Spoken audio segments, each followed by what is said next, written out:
Also, hurricane season, it's about to start too. Yeah, I know, it's just but around the the corner. best part is when we learn the names. I remember, do you remember one year there was a Hurricane Leslie? I've been waiting for Topper, and like, are we going to get a Lorenzo maybe? Did we get? Lorenzo is on the list. Okay. Yes. Okay. Topper is not so much on Okay. the list, no.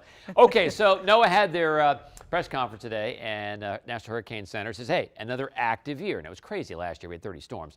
They're predicting 13 to 20 named storms. 14 is average.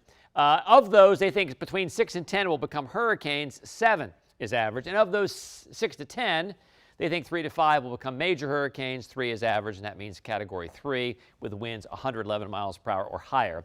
That makes it a quote, major hurricane. Okay, names this year, yep. Annabelle, Claudette, Danny, Elsa, Fred, Grace. I don't see a Lorenzo. I see a Larry, though, for Larry Miller. Okay, so there you go. There you go. That's not bad. He's Yeah, that's close. a That's close. category. He's a Category 5. Yeah.